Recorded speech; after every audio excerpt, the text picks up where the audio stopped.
અરે ઓ સાહેબ ઝડપથી ચેપ્ટર નંબર 11 અમને ઝડપથી પ્રશ્નો છે સાહેબ. અમને ચેપ્ટર નંબર 11 માંથી આવતા 5 ગુણના પ્રશ્નોની અંદર સાહેબ અમને પૂરા ગુણ મેળવવા છે. સાહેબ ઝડપથી હાલો પ્રશ્ન લઈને આવો, હવે પરીક્ષા નજીક આવી ગઈ છે.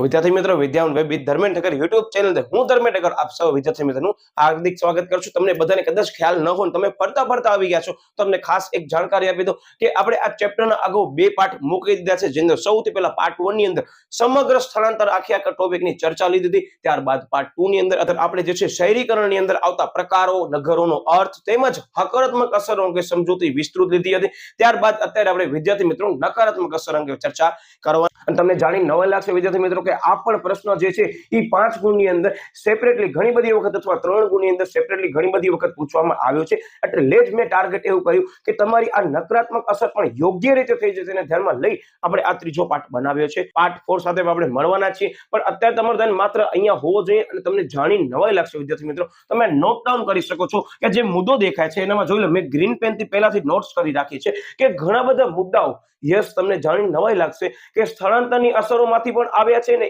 ઈવન વિદ્યાર્થી મિત્રો શહેરીકરણની હકારાત્મક અસરમાંથી પણ તમને સરસ મજાના બોર્ડ ઉપર જોવા મળી રહ્યા છે. જેમાં માત્ર ચેન્જ શું છે ખબર છે? જોજો અહીંયા શબ્દ આંતરમાળખાકીય સુવિધાઓનો પ્રશ્ન, બરાબર, નેગેટિવલી કીધું છે, બરાબર ને. ત્યાં શું હતો તો કે સગવડો જે છે એનો વિકાસ કરવામાં આવે છે, માળખાકીય સગવડો કે સુવિધાઓનો, બરાબર. ઓકે, બીજો મુદ્દો શું આવે છે? યસ સાહેબ, પ્રદૂષણના પ્રશ્નો. આ ક્યાંથી આવ્યો સાહેબ? આ પ્રશ્ન આવ્યો છે સ્થળાંતરની નકારાત્મક અસરમાંથી. સાચી વાત છે સાહેબ, બધી વસ્તુ રિપીટ જેવી લાગે છે, પણ પરીક્ષાની અંદર મારો શબ્દ યાદ રાખજો, છેલ્લે સુધી વિડીયો જોજો. હું 2 થી 3 એવી બધી માહિતી આપવાનો છું કે તમારો માર્ક્સ પણ ન જવો જોઈએ, બરાબર. ઓકે, પછી આવે છે યસ સાહેબ ગંદા વસવાટો, ત્યાં પણ આવતું હતું, બરાબર.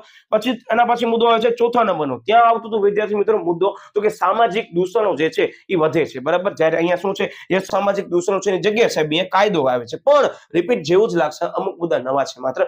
ત્યારબાદ ત્યાં તમે જોયું હશે યસ વિચારસરણીની અંદર જે છે એ સામાજિક અસરમાં જોવા મળતી હતી. તો અહીંયા શું આવે છે સાહેબ? અહીંયા અસમાનતા જોવા મળે છે બે દ્રષ્ટિએ. સૌથી પહેલા સાહેબ આર્થિક રીતે તો જોવા મળશે જ, બીજી બાબત સાહેબ સામાજિક રીતે પણ અમને અસમાનતા જોવા મળશે. નો મતલબ તમને જાણી નવાઈ લાગી ને? યસ સાહેબ, અમને એમ જ લાગુ છે કે આ મુદ્દા રિપીટ છે. યસ ટોટલી મુદ્દા રિપીટ છે, પણ મારો શબ્દ યાદ રાખજો કે કયા મુદ્દા પરીક્ષાની અંદર કયા પ્રશ્નમાં ફ્રેમ કરી આપણે પેટા મુદ્દામાં સમજાવવાના છે એ પણ જાણવું જરૂરી છે. તો મારા દરેક વિદ્યાર્થીને હું ખાસ એક વિનંતી કરું છું કે બોર્ડની પરીક્ષા વખતે આ જે 3 પાઠ જે છે હમણાં જે મૂક્યો છે એ અને આના પછી આવનાર જે દરેક પાઠ છે ઝડપથી એની અંદર ધ્યાનમાં રાખવાની બાબત જે હું વચ્ચે કહું છું ને એ ખાસ નોટ ડાઉન કરી લેજો કે જેથી કરી તમારા પણ માર્ક્સ કટ થવો જોઈએ નહીં. ફરી પાછું કહી દઉં, તમે સમજજો, આ મુદ્દાને ઘોખતા નહીં, કારણ કે સમજેલું હશે તો પરીક્ષાની અંદર બહુ સરસ મજાની મજા આવશે. એટલે તમને કહું છું, અર્થ અહીંયા ફરી પાછું મેં રિપીટ લીધું છે. શું કહે છે? શહેરીકરણ સાહેબ ગ્રામ્ય વિસ્તારમાંથી સાહેબ શહેરમાં થતા વસ્તીના સ્થળાંતરને સાહેબ શહેરીકરણ તરીકે ઓળખવામાં આવે છે. બીજી વિસ્તૃત સમજૂતી આગળ આપણે લઈ લીધી છે, એના ભાગરૂપે આપણે લેતા નથી. હવે વિદ્યાર્થી મિત્રો અહીંયા આવે છે નકારાત્મક અસર. કેટલી છે સાહેબ? નકારાત્મક અસર 6 છે, પણ લાગશે તમને કેટલી ખબર છે? માત્ર 3 જ લાગશે, કારણ કે આપણે કરી લીધી છે. એના સિવાયની માત્ર જે અસરો છે એમાં ખાસ ધ્યાન આપવાનું છે કે ફેરફાર ન થઈ જાય પરીક્ષામાં. જેમાં સૌથી પહેલું આવે છે કે આંતરમાળખાકીય સુવિધાઓનો પ્રશ્ન. ત્યાં શું હતો? સુવિધા વિકસાવવામાં આવે છે હકારાત્મક અસરની અંદર, પણ આની અંદર વિદ્યાર્થી મિત્રો એવું કહે છે કે જ્યારે પણ શહેરીકરણ થશે ને તો એક અમુક લિમિટ આવી જશે. આ લિમિટને ધ્યાનમાં લઈ જે પણ આ બધી સુવિધાઓ છે ને વિદ્યાર્થી મિત્રો એ સ્થાનિક સ્વરાજ્યની સંસ્થાઓ નહીં પહોંચી શકે, કારણ કે બધી લિમિટ આવી જાય છે કે શહેરીકરણ થાય છે, ગામડાની અંદર રહેતો વ્યક્તિ શહેરમાં આવે છે, તો વિદ્યાર્થી મિત્રો રસ્તાઓની લંબાઈ તમે કેટલી વધારી શકશો? રોજબરોજ ટ્રાફિકની સમસ્યાઓ તમને જોવા મળશે, કારણ કે જે વસ્તી શહેરની અંદર રહે છે તો એ જ રીતે પોતાનું કાર્ય કરવાની જ છે. પ્લસમાં ગામડામાંથી આવનાર પણ જે વર્ગ છે વિદ્યાર્થી મિત્રો એ શહેરીકરણના ભાગરૂપે એ ગામડામાંથી શહેરમાં આવે છે, જેના કારણે આ બધી સમસ્યાઓ જોવા મળે છે. એક લિમિટ હોય, એ લિમિટ સુધી જે છે એ ગવર્મેન્ટ બધી સુવિધાઓ પૂરી પાડી શકશે, પણ એ લિમિટ ક્રોસ થશે ને તો વિદ્યાર્થી મિત્રો એ સગવડો જે છે એનામાં અભાવ જોવા મળશે, બરાબર. શું કહે છે? યસ, તો આપણે વિસ્તૃત સમજીએ છીએ તો કે સ્થાનિક વહીવટી તંત્ર સુવિધાઓ પૂરી પાડવામાં નિષ્ફળ જાય છે. પરિવહન છે, પછી આરોગ્ય છે, રસ્તાઓ છે વગેરેની અપૂરતી સેવાઓના કારણે તેમજ દૂષિત પાણી પીવાથી વિદ્યાર્થી મિત્રો પાણીજન્ય રોગો જે છે એ વધવાની સંભાવના વધી જશે. જસ્ટ ફોર એક્ઝામ્પલ કે કોલેરા જે છે એ રોગનું પ્રમાણ મે બી વધી શકે, કારણ કે સ્વચ્છ પાણી વિદ્યાર્થી મિત્રો બધા લોકો સુધી જે છે એ શહેરની અંદર આવેલી જે પણ સ્થાનિક સ્વરાજ્યની સંસ્થાઓ છે એ નહીં પહોંચાડી શકે. શું કામ? કે એને એટલી ખબર છે કે શહેરની અંદર વસ્તી એટલી જ છે, પણ બાકી બધી તો સ્થળાંતર કરી અને ક્યાં આવી છે, શહેરીકરણના ભાગરૂપે શહેરમાં વસવાટ કરવા આવી છે, તો એમને રોજબરોજનો આંકડાની ખ્યાલ નહીં હોય તો એના પાસે જે લિમિટ હશે લિમિટ સુધી આ બધી સગવડો જે છે એ જે છે પ્રજાને પહોંચાડી શકશે, ચાલે છે. જેના કારણે શું થાય છે, યસ સાહેબ, સ્વચ્છતાની સમસ્યા જે છે એ પણ વધારે પ્રમાણમાં જોવા મળે છે, કે દૂષિત વિસ્તારો પણ ઘણા બધા જોવા મળશે, ત્યાં ગંદકી પણ વધારે પ્રમાણમાં જોવા મળશે. તો બસ એને ધ્યાનમાં લઈ અને પછીનો મુદ્દો કયો હોય, યસ, પર્યાવરણ પ્રદૂષણના પ્રશ્નો થશે. એનો મતલબ કે સૌથી પહેલો પ્રશ્ન સાહેબ સુવિધાઓનો પ્રશ્ન. આ ટ્રિક્સ આપું છું ભેગી પ્રશ્નની અંદર ને અંતમાં પણ હું આપતો રહીશ. પછી આવે છે સાહેબ પ્રદૂષણના પ્રશ્નો. યસ, તેનો મતલબ કે આ બે પ્રશ્નો આવ્યા, આમ યાદ રાખવાનું, કયા સાહેબ, બે પ્રશ્નો આવશે અને બે અસમાનતા આવશે. 4 મુદ્દા ક્લિયર થઈ ગયા. તો આ ખાસ ધ્યાન રાખજો, આ મસ્ત મજાની ટ્રિક્સ બનાવજો.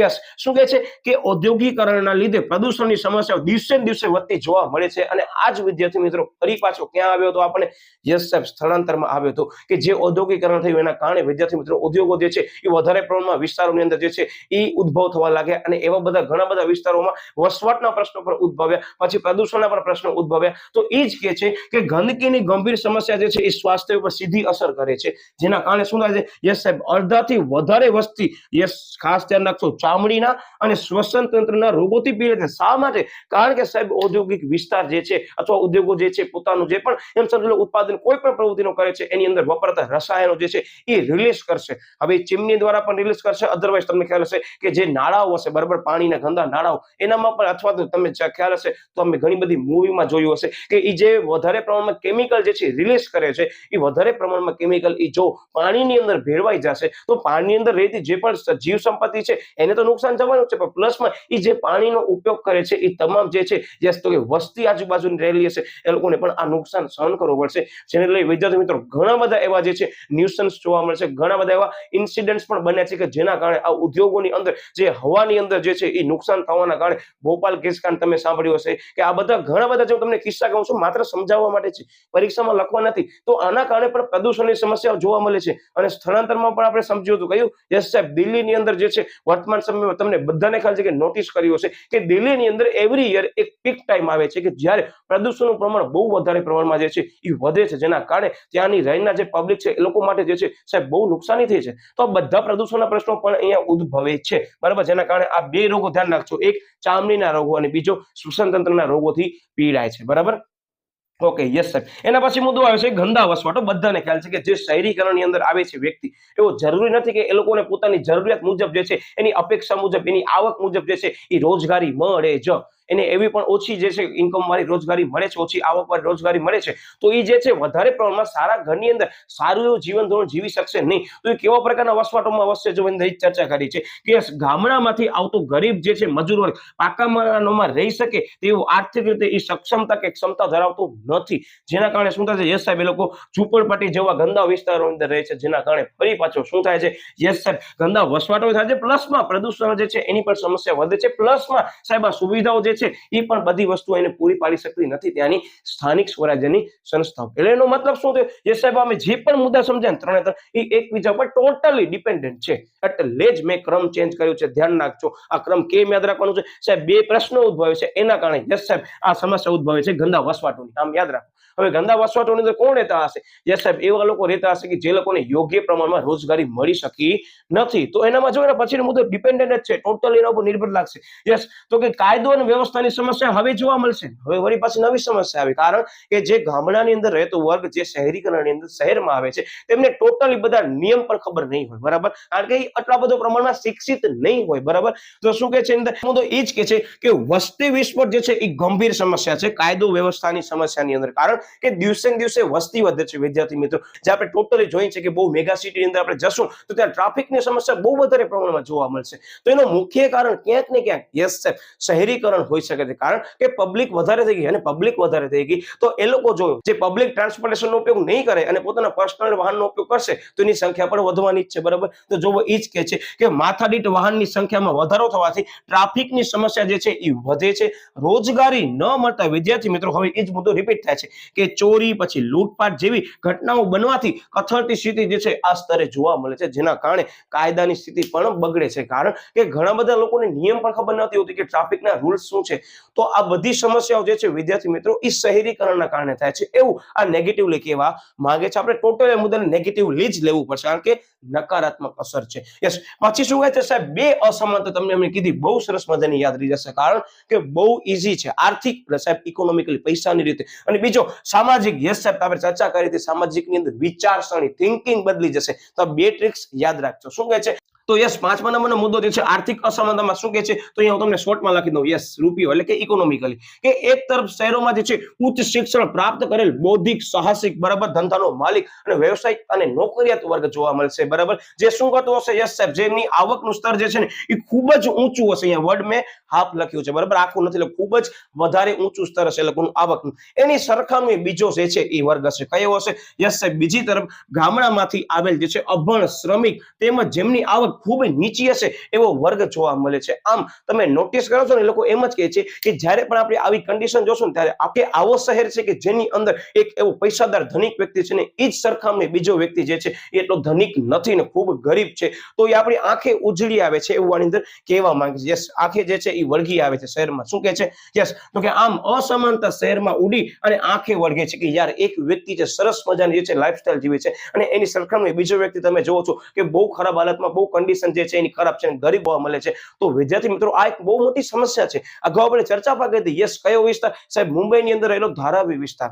તમને બધાને ખ્યાલ છે કે 2 કિલોમીટરથી વધારે આ જે વિસ્તાર છે ને એની અંદર વિદ્યાર્થી મિત્રો આ સ્લમ એરિયા એટલે કે ધારાવી નગરી જોવા મળે છે, કે જેની અંદર વધારે પ્રમાણમાં જે છે એવું માનવામાં આવે છે કે એવા વ્યક્તિઓ રહે છે કે જે બધી સગવડો જે છે એ ભોગવી શકતા નથી. હા, એ અલગ વસ્તુ છે, એની વર્તમાન પરિસ્થિતિ કંઈક અલગ છે, બરાબર. કારણ કે ઝૂંપડપટ્ટી વિસ્તારોની અંદર તમે નોટિસ કરશો ને તો અમુક એરિયા તો એવા છે કે તમે મહારાષ્ટ્રમાં જોવા જશો ને તો ઝૂંપડપટ્ટી વિસ્તારની અંદર પૂરા પાકા મકાન નથી, 4 દિવાલ નથી, પણ છતાં વિદ્યાર્થી મિત્રો એસી જોવા મળે છે. હવે એ વિસ્તાર તમને બધાને ખ્યાલ છે કે બાંદ્રા જ્યારે પણ તમે જતા હશો મહારાષ્ટ્ર, ત્યારે તમે નોટિસ કરજો કે એવા બધા વિસ્તારો અંદર સગવડ બધી જોવા મળશે, પણ એ લોકો પાસે પૂરા પાકા મકાનો પણ નથી. હવે એના ઘણા બધા કારણો છે, ચર્ચા હું કરવા માંગતો નથી. જસ્ટ એક અહીંયા મુદ્દો આવેલો, મને એમ થયું કે ના, તમને ખબર હોવી ખપે કે આ સ્થિતિ કંઈક આવી છે. સ્લમ એરિયા જે છે બધી સગવડો ભોગવી શકતા નથી. એની પાછળ ઘણા બધા કારણો જવાબદાર છે, આપણે ચર્ચામાં પડતા નથી. યસ, પછી બીજો મુદ્દો આવે છે કે સામાજિક અસમાનતા. શું કહે છે કે શહેરની અંદર, મુદ્દો રિપીટ છે તો આપણે લઈ લઈએ છીએ. શું કહે છે? ધ્યાન રાખશો, મેન કીવર્ડ છે એ સમાજનો જે છે ધનિક અને શિક્ષિત વર્ગ હશે અને આધુનિક